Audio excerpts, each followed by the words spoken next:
Speaking of Faith, from American Public Media, is supported by Faith and Values Media, presenting Patrick, a new look at a misunderstood saint, available on DVD. Support is also provided by the Pew Charitable Trusts, investing in ideas, returning results, pewtrusts.com, the Corporation for Public Broadcasting, and the John Templeton Foundation. This is Speaking of Faith, conversation about belief, meaning, ethics, and ideas. I'm Krista Tippett. Today, the religious legacy of John Paul II, who has died at the age of 84 after 26 years as pontiff. On October 16, 1978, a thin line of white smoke rose from St. Peter's Square in Rome, signaling the election of Cardinal Karol Wojtyła as the 264th Pope of the Roman Catholic Church. Dominum Carolum, Sancte Romane Ecclesiae, Cardinalem Wojtyła. The Pope is the spiritual head and chief pastor of over 1 billion Roman Catholics worldwide. He is the Bishop of Rome and, according to Roman Catholic doctrine, a direct successor of the Apostle Peter, which links his authority to the earliest Christians. In the Aramaic language that Jesus spoke, the name Peter is identical with the word rock, and it was to Peter that in the Gospel of Matthew, Jesus proclaimed, "Upon this rock I will build my church." John Paul II assumed his role at a dynamic moment in the life of the Church and the world. The Second Vatican Council had ended 13 years earlier, and the Church was just beginning to grapple with many of the changes the Council had set in motion. Then, just a decade into his papacy, this former Archbishop of Krakow became a symbol of the astonishing fall of communism. In the 1990s, the East-West divisions of the Cold War receded, but globalization rapidly brought into focus what began to be called the North-South divide, economic disparities between industrialized and developing societies. Church teachings clashed increasingly with profound changes in the United States and Europe concerning the family, the role of women, and medical technologies. Pope John Paul II expanded what became known as a consistent ethic of life, linking issues of genetics, abortion, capital punishment, warfare, and the care of the terminally ill. He criticized what he saw as a disregard for life in many Western legal and social and economic structures, and he deemed them cultures of death. Yet, even as he critiqued modern culture, John Paul II reached out in new ways to Catholics all over the world, speaking directly to them in their own languages. To all of you who speak English, I count on the support of your prayers in carrying out my mission of service to the Church and mankind. May Christ give you His grace. This hour, we'll analyze the contributions and complexity of Pope John Paul II. We'll probe critical themes of his theology, his controversial approach to sexual ethics, and the mark he made on the lives of modern Catholics. We begin with National Public Radio's senior European correspondent, Sylvia Poggioli. She reported on John Paul II from his first day as pontiff. I wanted to draw Sylvia Poggioli out on her impressions of him as a man and a religious public figure. She recalls the tremendous vigor with which John Paul II first took office, a vigor that was easy to forget in recent years as the Pope grew ill and frail in public view. What he looked like at 58, it was incredible. And his voice, too. What he sounded like on October 16th, 1978, the day he was elected pontiff. He was a very powerful physical figure. I mean, strong, imposing, and very athletic. There were all these monikers, the Pope's athlete. He went skiing, he went swimming. I mean, it was really quite something. Yeah. He was actually the youngest pope for 200 years. Obviously, what was also so striking was that he was the first non-Italian pope for something like 500 years. Absolutely. Tell me, from the vantage point of Italy, why that mattered, what it meant. I remember the impact. I remember hearing on television when the cardinal came out and said in Latin, Habemus Papam, we have a pope, and said his name. And it was not a name that many of us, anybody, certainly not the crowd in the square had heard of. And I think at first many people thought it sounded like an African name, Karl Wojtyła. Nobody really knew what this name was. It was very, very, very exotic. And I think he was definitely exotic from day one. To analyze the papacy, any papacy, from the point of view of the people of Rome is always a bit skewed. I mean, this is a city that's lived with the Catholic Church, the institution, the Vatican, for 2,000 years. And to say that Romans are somewhat cynical, skeptical, I think would be an understatement. Right. It is not a very religious city. Also because during history, many times the papacy was, the Vatican was an oppressive force here. So it's hard to say. I mean, I think there was no problem for most people here that he was not an Italian pope. Rome was immediately transformed. There was a huge influx of Poles, meaning not just people at the Vatican, but really many Poles came to Rome, to Italy, to work. And it was different.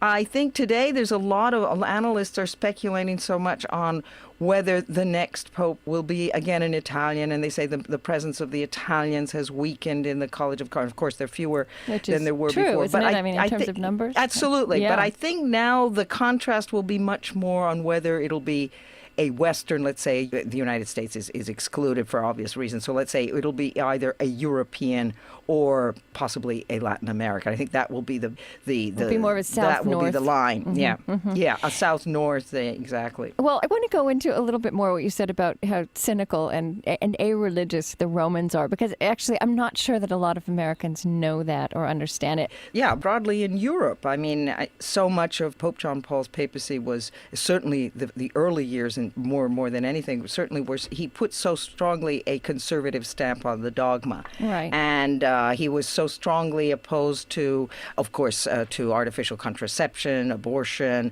opposed to in vitro fertilization. These were all issues which he saw as primarily the concerns of a Western secular culture, which he was always very critical of. And he often branded these societies as cultures of death. And I think certainly, many Europeans did not recognize themselves. Many European Catholics simply do not recognize themselves in this description. And so I think this is where he was certainly seen as an incredibly powerful political figure. I think he had much less impact as his papacy progressed on the religious spiritual sector of European Catholics. Mm-hmm. I think that the gap grew tremendously. There was a very strong gap. I want to try to get into something of this mystery and mystique around the papacy, even how you've seen that expressed, maybe as much when John Paul II traveled, which he did a remarkable amount. I think he became probably the most recognizable face in the world. No face was better known than that of the Pope.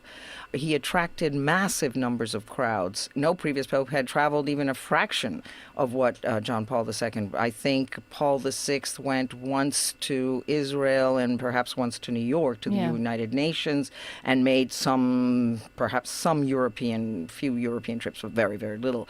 This was a complete revolution. He brought the papacy to the Catholic world. He took it out of Rome, and it became a kind of traveling Vatican in a sense. He brought the message of the spiritual leader of the world's Catholics. He went to look for them. And this was an incredibly important thing. I think this has been probably one of the major impacts of this papacy. But again, yes, international media star. He was extremely able in understanding the use of television, of mass media, broadcast media in particular. However, again, as I say, the impact has been very different in the North-South, the Europe versus the developing world. For instance, Europe, a country like France, the great majority of the population proclaims itself Catholic, but only 12% regularly go to church. Churches are beginning to be empty in Europe. 68% of Catholics now are in the developing world, Latin America, Africa, and Asia. But the power base is still the West, the United States and Europe. And the money comes from the United States and from Germany, primarily many European countries. So where is its future going now? Journalist Sylvia Poggioli. When he became Pope, Cardinal Karl Wojtyła of Poland personified the great divisions of Europe. He had lived through the Nazi occupation of his country. He became Archbishop of Krakow in communist Poland. He had no direct experience of a free and democratic society. But the Catholic Church in Poland was the only forceful religious institution in communist Eastern Europe, and it was a center of resistance. In the Poland that formed John Paul II, theological conservatism was a revolutionary stance.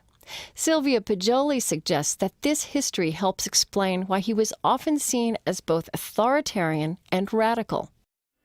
There are some wonderful and fascinating stories about Karol Wojtyła when he was Archbishop of Krakow, and he was really a militant fighter for the church. He had organized illegal teams that would build churches in lightning speed overnight, because there was a Polish law that once the roof was over a building, you couldn't knock it down. And so there's a working class area that was just outside of Krakow called Nowa Huta, which was built, it's sort of like the Stalinist dream town.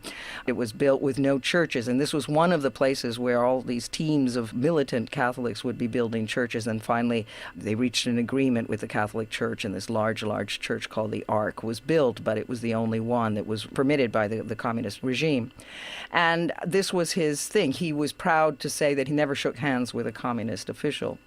And this is what he brought, certainly. This kind of intransigence is what he brought to Rome as Pope, but it's an institution that also has to deal more with compromise and with diplomacy. And John Paul II always proclaimed his total belief in the reforms of the Second Vatican Council. But essentially, Eastern European countries under communism did not have the experience that the American and West European churches did of applying those reforms. And in a sense, that's what another one of the certainly liberal critics criticized John Paul for, not having really digested and really taken these reforms further, and he was actually seen as having pushed the church back. What are your most vivid memories, just as a journalist covering him?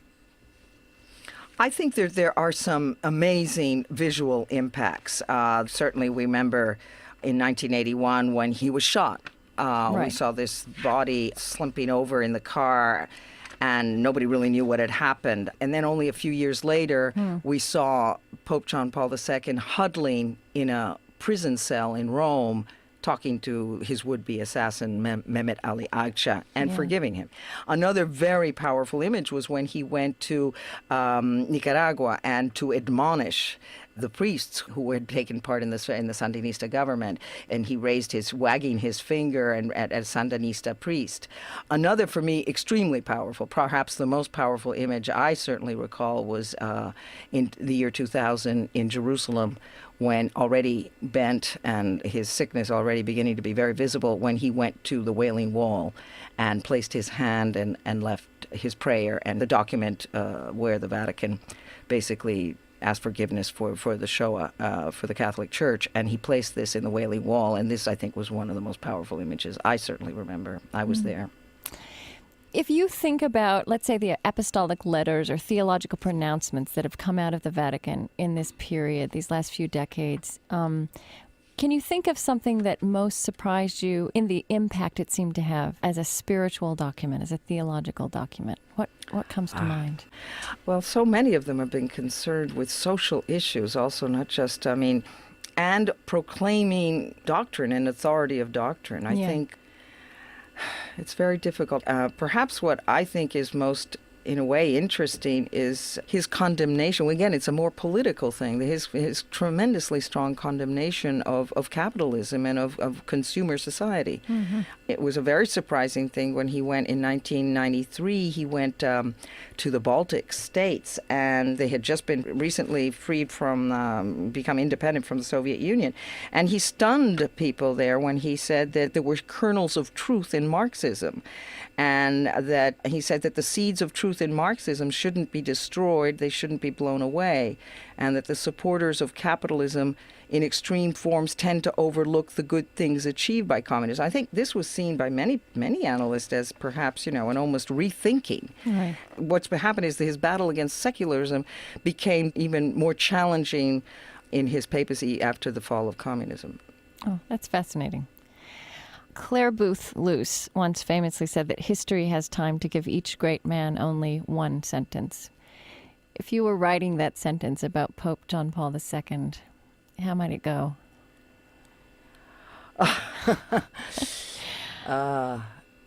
Well, I have to say what he said. I guess it was one of his very first statements was, and it's sort of been, I guess, really the slogan of his papacy. And it's certainly, when we think of what he meant looking towards Eastern Europe that was then under communism, it was open up your doors to Christ. NPR senior European correspondent Sylvia Poggioli. Here is the voice of John Paul II in the fall of 1979, arriving in Dublin for the first papal visit in the history of Ireland. It is with immense joy and with profound gratitude to the Most Holy Trinity that I set foot today on Irish soil. Molach go Jo Legia. I'm Krista Tippett, and this is Speaking of Faith from American Public Media. Today we're exploring some of the complexity of the papacy of John Paul II, who has died at the age of 84. My next guest, Father Donald Cozzens, is a diocesan priest and writer in residence at the John Carroll University in Cleveland. He's the author of several respected books on the Catholic priesthood and the culture of the Catholic Church. Like many Roman Catholics, he says, he had great personal admiration for Pope John Paul II. At the same time, he's ambivalent about the late pontiff's legacy. In religious terms, he says, this pope sent conflicting messages, which made him impossible to categorize as conservative or liberal. Donald Cozzens was in seminary in the early 1960s, during the years in which the Second Vatican Council met and set in motion a widespread, worldwide re-examination of Catholic teachings and practices. Cozzens' own sense of his priesthood and the Church evolved in the period that followed.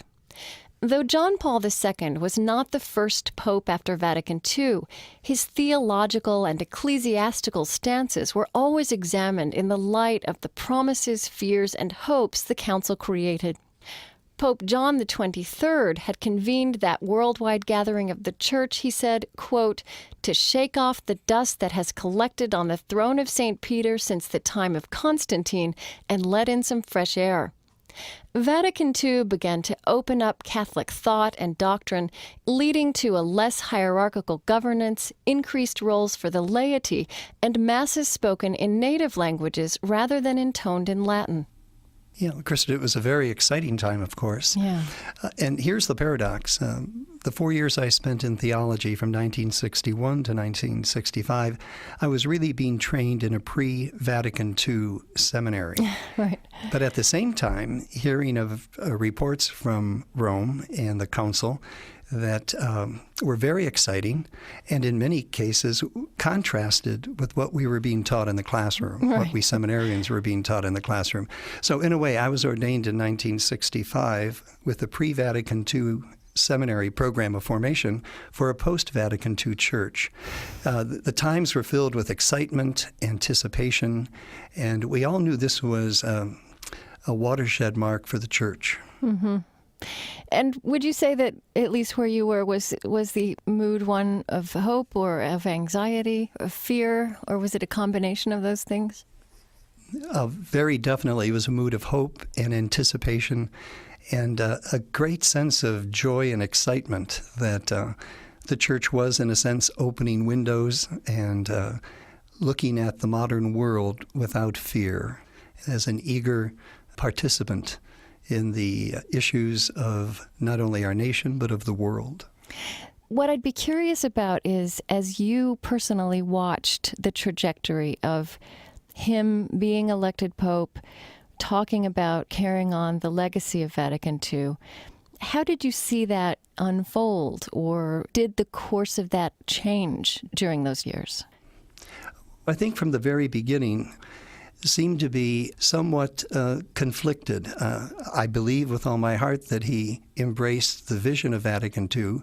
Now, his reading of that vision is certainly being disputed today, especially things like the collegiality of the bishops and the call to dialogue, openness to other religions. All of that, I think, is somewhat cloudy today. If I ask you from a theological standpoint, and for you as a theologically minded priest, what are the most important teachings and messages that this Pope sent? What comes to mind for you? Well, his first encyclical, Krista, which was issued only a year after he was elected Pope, is entitled Redeemer of Humanity. And in this first encyclical, he stressed the dignity and worth of every human person. He deplored the exploitation of the earth and the destruction of the environment. And he condemned consumerism and the accumulation of wealth and the misuse of goods that might cause the poor of the world to suffer. He condemned the arms race, which was still raging at that time. And he condemned all violations of human rights around the globe. So that first encyclical, in my judgment, was very prophetic and very important. His teachings since that time, of course, pleased some and displeased others. But that first encyclical, I think, was one of the major documents of his early years as a pope. It strikes me that some of his language about capitalism, some of the things you just mentioned, especially in the late 70s, to American ears sound pretty radical and leftist. Absolutely. John Paul II, with the encyclical that I just mentioned and in other subsequent pronouncements that he made many conservative, very wealthy Catholics quite nervous because he was calling for a kind of global consciousness that would put concern for the poor of our world in an uppermost position. So conservative Catholics today who want a very strong, almost rigid papacy were quick to criticize John Paul II for, calling upon us to take a serious, considered review of unmitigated capitalism.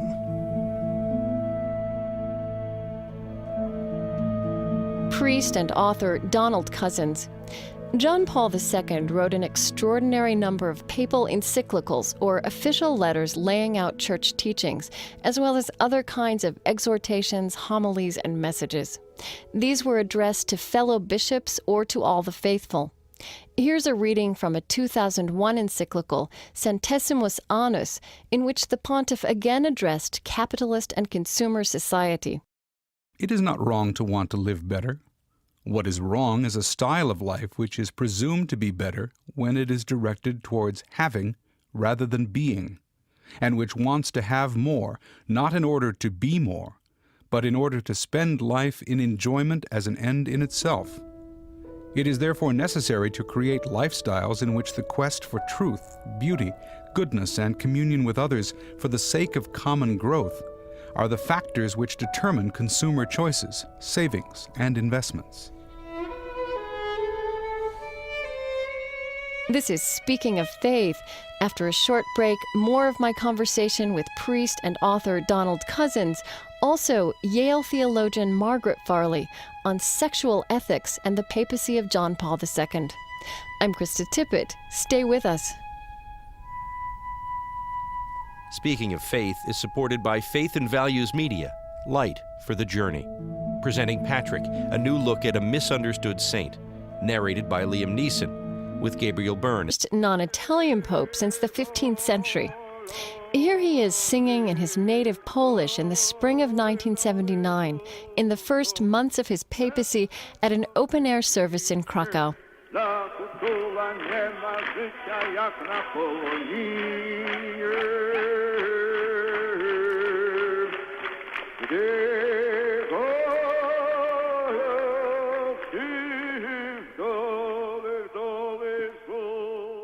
In recent years, many trends in American culture ran counter to the teachings of John Paul II. I'm speaking with Catholic priest and author Donald Cozzens on the complicated legacy of this pope. One American journalist wrote that John Paul II was loved, admired, respected, and adored, but often ignored. the Catholics felt freer than ever before to ignore the teachings of the Church. And I'm thinking in particular of something like birth control. Is that about John Paul II, or is it about the time in which we live? Well, that's a very good question. I think it's both. I think it's about the Pope, but also the time in which we live. I'm teaching now at John Carroll University in Cleveland and had 2 classes today, and I asked both of my classes what their impressions were of Pope John Paul II. And their response was very similar to what you quoted earlier, that almost universally, John Paul II is admired, respected. People have a great regard for this brave and holy and intelligent man. But almost to a person, the relevance for John Paul II and his teaching office in the lives of the students seemed to be minimal. So how do you explain that? Well, I think the Second Vatican Council more or less liberated the imagination of Catholics. I think Catholics are very committed to the gospel. They're also committed to the sacramental life of the Church, and they're also committed to the institutional Church.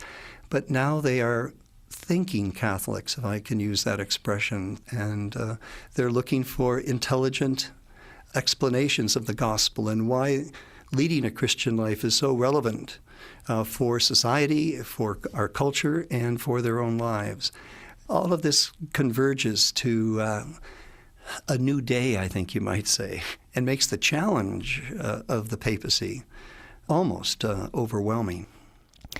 Now, you've written a lot about the new generation of priests, and then you've been talking to me about this liberation of the imagination of Catholics. Is there a disconnect between what's happened in our culture, which is more of an opening, and the kinds of people who are becoming priests in our time? And what does that say about how the church of the future might look? A penetrating question. I think a number of seminarians today are looking for very clear teachings, and they seem to be struggling with the ambiguity that is so profoundly connected with human life and human experience. So these seminarians want to know what is true and false, what is right and wrong, what is good and bad. And they want to know that clearly. My concern is that as these men move through their seminary training and approach ordination, they will find themselves ministering to Catholics today whose religious imagination is quite different from their understanding of God and sin and punishment and reward. So it could really signal some rough times ahead for the Pope who will be succeeding him.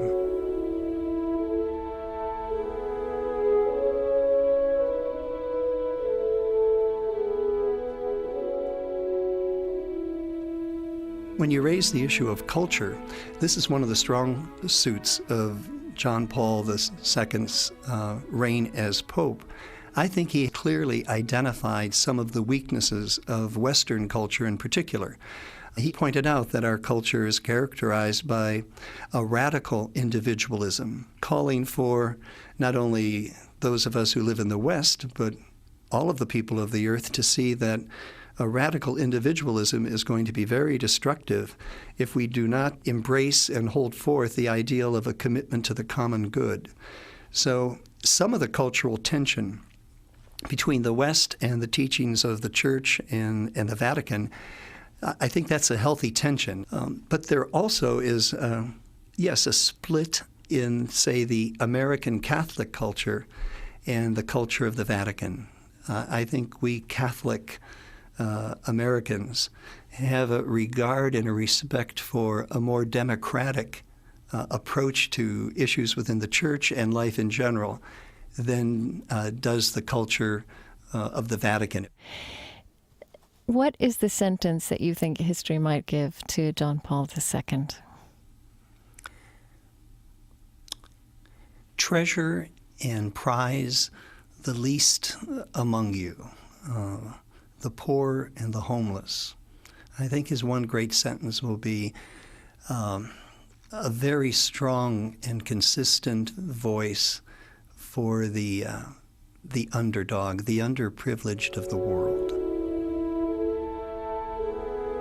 Father Donald Cozzens teaches religious studies at John Carroll University in Ohio. His most recent book is Faith That Dares to Speak. I'm Krista Tippett, and this is Speaking of Faith from American Public Media. Today we're exploring the religious legacy of the late John Paul II. No set of teachings which this pope inherited was as controversial as that on human sexuality, including artificial contraception. My next guest, Margaret Farley, suggests that most of the other most controversial social and sexual policies of the Catholic Church flow in some sense from this. The consistent ethic of life which John Paul II championed extended the Church's regard for the sanctity of life at conception to other moral quandaries about the beginning and the end of life. Margaret Farley is a Catholic nun and esteemed theologian and moral ethicist. I started teaching at Yale Divinity School in the early 70s. That was a time right after the Second Vatican Council of great hope. And I must say, especially great hope for women, because there was hope even for ordination of women. There was hope for new possibilities, not only in ordained ministry, but in lay ministry and so on.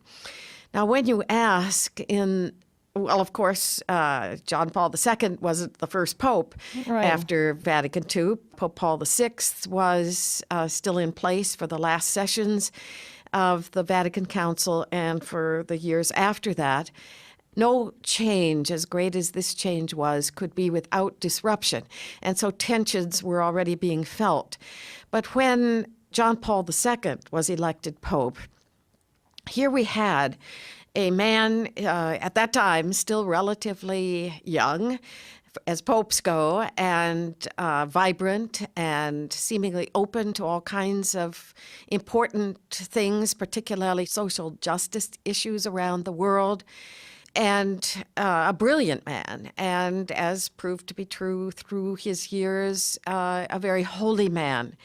But if you ask what he did, I would have to say, from my vantage point, overall, more of a reversal of some of the things that had looked so positive in the Second Vatican Council, or certainly a dampening of the optimism that had been there right after the Council. Just give me some specific, some important issues for you, especially when you talk about a reversal. I mean, some very concrete examples of where you've seen that. Particular questions in sexual ethics and in medical ethics. So these are the standard difficult questions that have been problematic in the Roman Catholic Church for a long time. And it's striking that he became pope in 1978 and the first, what we called then, test tube baby had just been born, the first infant. That's right. So, I mean, in this time of his papacy also, these issues of sexual and medical ethics have become remarkably more complex. They certainly have. Yeah. All of them probably have become more complex. Even certainly the ones in medical ethics like stem cell research or on the horizon cloning or in vitro fertilization, all the forms of fertility treatment, infertility treatment, and so on, have complicated matters.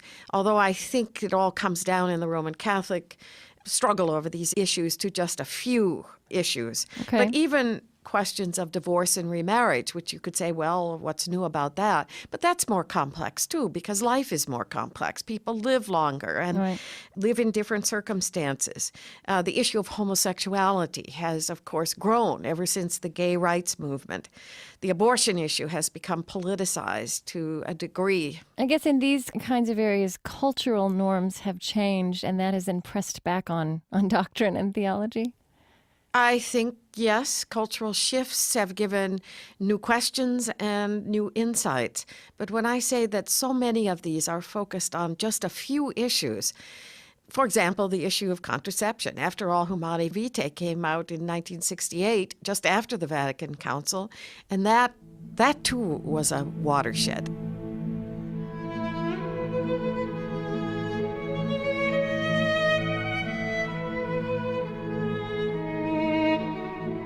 Catholic theologian and ethicist Margaret Farley. Humanae Vitae was an encyclical issued in 1968 by Pope Paul VI, John Paul II's immediate predecessor, just 3 years after the Second Vatican Council ended. It reinforced the Church's prohibition on birth control. Vatican II had asserted for the first time in Catholic doctrinal history that human sexuality was not meant solely for the purpose of procreation, but was also in and of itself a positive aspect of marital relationship. In that same period, the birth control pill was making reliable contraception universally available for the first time and changing sexual norms. Many Catholics anticipated that the Church would soon sanction its use within marriage. Here is a section of Humanae Vitae which stunned many in the Catholic world. The Church teaches that each and every marital act must of necessity retain its intrinsic relationship to the procreation of human life. The reason is that the fundamental nature of the marriage act, while uniting husband and wife in the closest intimacy, also renders them capable of generating new life, and this as a result of laws written into the actual nature of man and of woman. We believe that our contemporaries are particularly capable of seeing that this teaching is in harmony with human reason. If they further reflect, they must also recognize that an act of mutual love which impairs the capacity to transmit life, which God, the Creator, through specific laws has built into it, frustrates His design. From the 1968 papal encyclical of Pope Paul VI, Humanae Vitae. Now back to my conversation with moral ethicist Margaret Farley of Yale. I myself think the process of final decision, the final writing of that document, the arguments that were in it, and the position that was taken, which was counter to what everyone expected, takes on dimensions of almost tragedy in the life of the Roman Catholic Church. And the contraception issue is the issue that's involved with infertility treatment. I mean, the whole issue is, what is sex for? How does it have to be connected with procreation of children? I mean, Vatican II at least made the marvelous change in theology of marriage and theology of sexuality when it said that the primary purpose of human sexual activity is not procreation or having offspring, but rather that there are two equally important purposes for sexuality. There is the purpose of producing offspring, perpetuating the species, yes, but also the issue of the relationship between married partners. When that was said, that was a major change in Roman Catholic sexual ethics. I must say that in all the strands of Christianity, not much happened in sexual ethics until the 20th century. They all had the same rather pessimistic view of sexuality as such, the same concern that St. Paul had for marriage as a remedy. If you must. Against, yes, that's right. And they all, the Protestant traditions did not emphasize the procreative ethic in the same way that the Catholic tradition continued to do through the centuries, but still it was there. But when in the 20th century effective means of contraception were available on a wide scale, that changed the whole question. And the Roman Catholic official teaching, of course, did not change. And that's why we have this cosmic struggle. Well, on the one hand, a cosmic struggle. On the other hand, it's become a non-issue for new generations of Roman Catholics, I'm afraid. Theologian and ethicist Margaret Farley.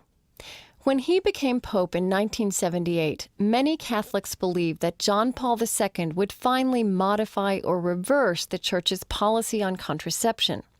He did not, but he wrote extensively and creatively on matters of human sexuality. For example, in one papal audience he said, quote, "How indispensable is thorough knowledge of the meaning of the body in its masculinity and femininity. How necessary is a precise awareness of the nuptial meaning of the body, of its generative meaning." All of that added up to a set of arguments against premarital sex, against adultery, against contraception, against homosexuality, against abortion. Now, I'm not I don't want to imply that that's a wrong-headed way to address those issues, but they have to be dealt with in their own right. I mean, in my view, the issue of abortion is a generically different issue than contraception, for example. Right. And in fact, one of the problems in the Roman Catholic tradition is that if we want to hold the line against abortion, it just doesn't make sense to hold the line against contraception. At the same time, Roman Catholic moral theologians are developing positions that are in great tension and sometimes in opposition to the official teaching of the Church. And that has created a very troublesome situation in the Church. Well, so I think this is something that the people outside are very curious about. What is exactly the relationship? What influence does the Pope, or has this Pope in particular, John Paul II, had on the work of theology? Well, to some extent, I would say, sadly, it has had the effect on some moral theologians that they don't write on these issues anymore. They write on safer issues. But I think that's a minor effect. I hope it is anyway, and I hope it will continue to be only that. Because otherwise, I think, first of all, Roman Catholic moral theologians are not all members of the clergy anymore. They are laypersons. They are women, they are men, and the way I describe it, they do their job, which is they have a job within the Church. They have a vocation within the Church, which is to contribute to the communal discernment of all the faithful, including the Church leaders, on difficult moral issues, complicated moral issues. I mean, sometimes I say that deep in the Catholic psyche is the belief that morality ought to make sense. The reason for that is the Catholic tradition is the one Christian tradition that has always sustained a certain amount of optimism about capacities of human reason and has always sustained a conviction that creation is revelatory, that it's knowable, that it reveals God's will as in addition to the Bible revealing God's will. I think you especially stress this in your work, the importance of lived experience, human experience as a force in theology, right? That's right. Or even in interpreting the Bible or the tradition. It has to make sense. And so I think we have very strong positions, which are different than official teaching on divorce and remarriage, certainly on contraception, on homosexuality, and to some extent on abortion. So this tension between not only what moral theologians are discerning, but what medicine is discerning in our time, this tension between the theology that's being done and the teachings that seem to come out of the Vatican. Do you think that tension is greater, has been greater under John Paul II? But then, just as you get into some of the details of that, I wonder, again, if that's not inevitable because of this huge pace of change. I think it may be inevitable, but I also think that the fact that some of these issues have become so politicized has been the reason why they've also become polarized. I mean, the teachings are not changed, but the escalation of the importance of them, as if they were the litmus test of what it means to be a Catholic, rather than the doctrine of the Trinity and the Incarnation and so on. I mean, I think that is new. I really do. We haven't talked about the sexual scandal, but obviously sexual ethics is a field in which you're very active. And I want to ask you a very focused question. In what way can you imagine that the sexual scandal will be portrayed as part of the legacy of John Paul II? I'm not sure I know the answer to that question. I perceive the Vatican as a marginal player in this regard. Now, maybe that's part of the problem. But I think that those on the scene here should have been able to handle it, should have done better than they did. Clerical culture has a lot to do with how the problem occurred in the first place, but it didn't have to get to the point that it got to.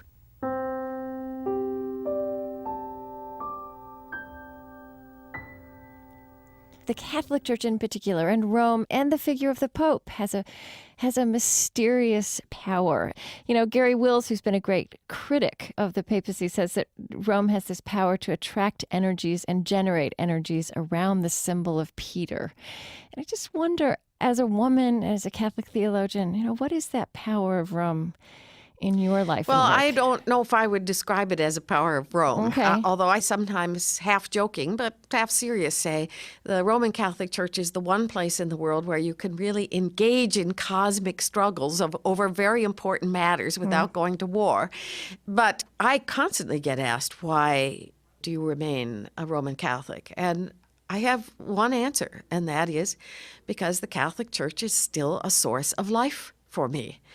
The Catholic Church is a worldwide community with a tradition that's rich as you could imagine, theologically, that's pastoral in ways that are almost unparalleled around the world. The Catholic Church has a sacramental system that gives food to the hungry, spiritually hungry, and drink to the spiritually thirsty. Thomas Aquinas worked on controversial issues, for goodness sake. To be Catholic does not mean that you agree with every single thing that a present pope or a present bishop teaches. That has never been the case in the Catholic community. The job of the theologian is to speak out of and back into a faith community as she or he does the work of trying to understand what it is we believe, and as a moral theologian, try to understand how we are to live what we believe. I mean, this is a wonderful vocation in a wonderful church. Margaret Farley holds the Gilbert L. Stark Chair in Christian Ethics at Yale University Divinity School. Earlier, you heard priest and author Donald Cozzens and National Public Radio correspondent Sylvia Poggioli.